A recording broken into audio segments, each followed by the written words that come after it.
Assalamualaikum warahmatullahi wabarakatuh sobat, gimana kabarnya untuk hari ini? Semoga selalu diberikan kesehatan, selalu dilimpahkan dalam rezeki, dan selalu dipermudah dalam segi urusan apapun. Baik sob, di video kali ini saya akan membahas tentang bagaimana sih mengondisikan burung murai batu ketika di rumah itu agar burung tersebut itu memiliki kesiapan untuk dilombakan. Itu sob ya. Sebelum kita menginjak ke pokok permasalahannya atau pembahasannya, sekarang kita harus tahu dulu apa sih ciri-ciri burung murai batu itu ketika memiliki kesiapan untuk diturunkan di gantangan atau istilahnya diajari sob ya. Oke sob, yang pertama burung ini kondisinya itu harus fit sob ya. Ciri-cirinya kondisinya burung ini harus fit. Lincah, burung ini juga sering berbunyi gitu sob ya.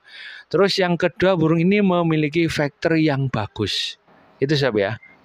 Terus yang ketiga, burung ini memiliki responsif yang bagus sob. Jadi ketika burung ini mendengar burung murai batu lain itu bunyi maupun ketemu burung murai batu yang lain, itu langsung memberikan reaksi sob ya. Jadi burung ini langsung memberikan reaksi. Itu menunjukkan bahwasannya burung ini memiliki responsif yang bagus gitu sob ya. Jadi istilahnya siap burung ini untuk bertarung gitu sob ya.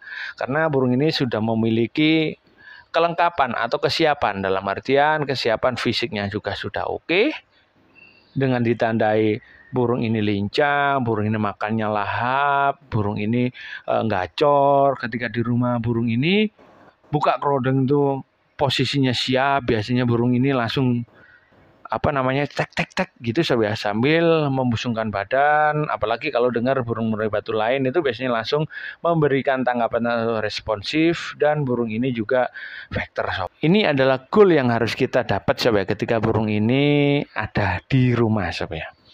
Oke sob, sekarang kita menginjak bagaimana terus pengondisian burung kita agar burung ini memiliki kesiapan mental yang seperti itu. Oke sob, saya pangkas dulu sob ya. Di sini yang saya bahas itu bukan masalah karakter ya sob, melainkan secara umum sob ya, burung secara umum. Kalau membahas masalah karakter, ada juga sob burung murai batu yang ketika di rumah itu diam dan ketika di lapangan itu juara. Itu banyak seperti itu. Tapi di sini yang saya bahas adalah pengondisian murai batu dengan kata secara umum sob ya. Oke sob, yang pertama yaitu yang biasa saya lakukan sob. Jadi misalkan teman-teman mengondisikan burung yang baru dapat atau baru beli, burung murai batu yang habis dari tangkaran, atau misalkan habis buat pejantan, burung murai batu yang habis problem lama dan kita setting ulang, misalkan gitu ya. Yang pertama sob, itu biasanya yang saya lakukan, saya memberikan atau mengetes sob. Jadi pagi itu saya tes, saya kasih jangkrik 5. Itu sob ya. Kalau misalkan dia lahap, saya kasih 5 lagi. Sampai berapa sih kuatnya perutnya itu? Karena kan tiap burung itu beda kekuatan kekenyangannya sob ya. Ada yang kuatnya 5, ada yang kuatnya 8, ada yang kuatnya 10, ada juga yang kuatnya sampai 15 atau 20 sob. Biasanya burung ini tergantung di postur sob ya. Biasanya burung kecil itu ya biasanya 5 sampai 7. Burung postur sedang biasanya ya 7 sampai 10. Burung postur besar biasanya 10 sampai 15. Tapi ya juga macam-macam sob ya. Oke sob, langkah yang pertama tadi kan kita berikan atau kita cari kekenyangannya berapa. Misalkan udah ketemu di angka 10, ya gitu sob, pagi kita kasih 10 aja, terus sore kita kasih 10 sob. Purnya tetap kita kasih, air minumnya juga tiap hari kita ganti, ya rawatan sehat itu sob. Tapi untuk sementara saya melakukan 3 tahapan. Yang pertama, kita berikan extra fooding full seperti itu, dalam artian sekenyangnya tadi ya sob ya.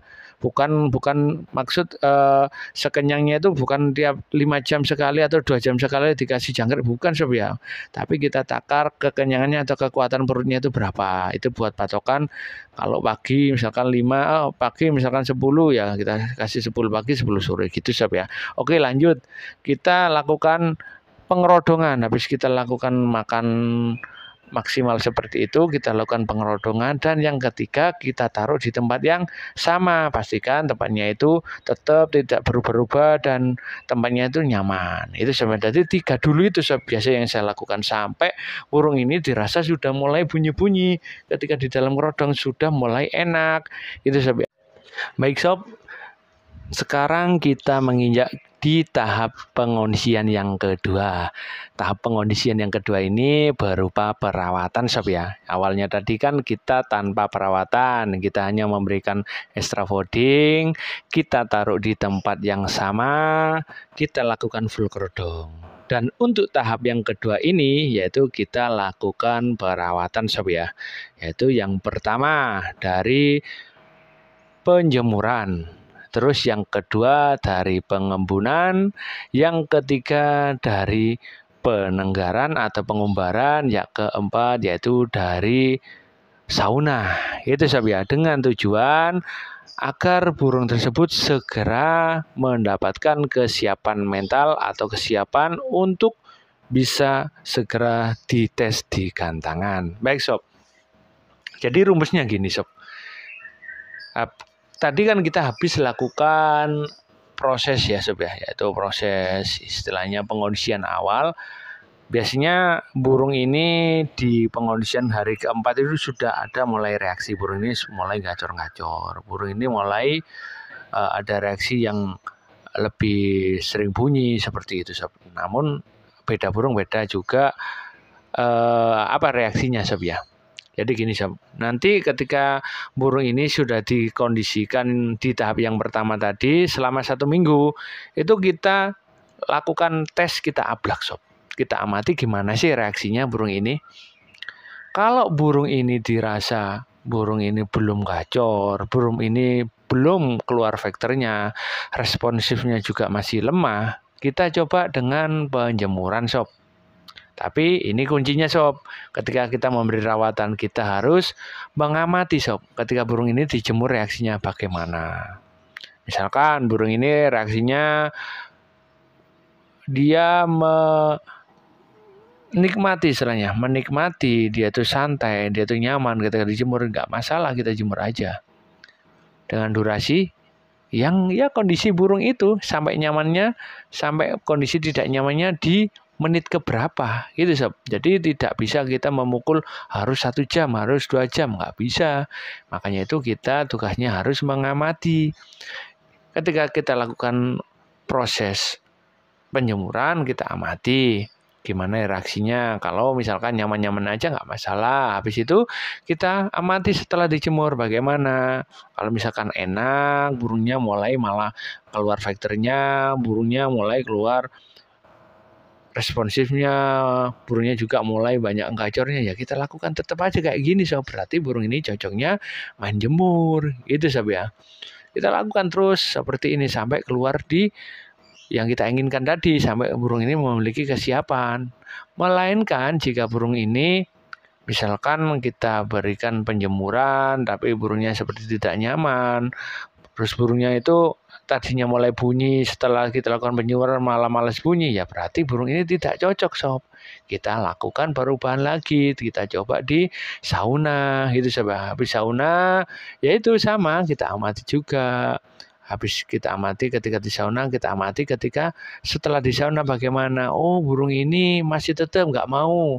Misalkan tetap burung ini nggak mau gacor, burung ini malah jauh dari goal kita, yaitu goal burung ini agar memiliki kesiapan buat segera diturunkan lomba. Berarti ya kita ambil kesimpulan sob, bahwasannya burung ini karakternya nggak cocok buat di sauna gitu sob. Kita coba main di embun gitu sob. Nanti pasti ketemu sob. Itu ada di situ aja kuncinya. Baik kita melakukan pengembunan, baik kita melakukan pengumbaran, baik kita melakukan penjemuran, baik kita melakukan sauna, kita wajib memantau, mengamati sob ya. Dan kita juga harus mengamati ketika setelah kita lakukan proses tersebut, enaknya di mana. Itu sob ya. Enaknya setelah kita berikan rawatan yang mana.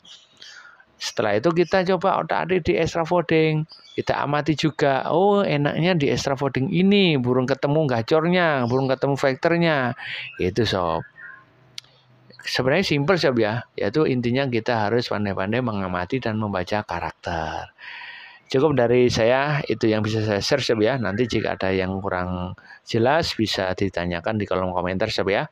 Kita bahas bareng-bareng lagi nanti di next video selanjutnya. Assalamualaikum warahmatullahi wabarakatuh.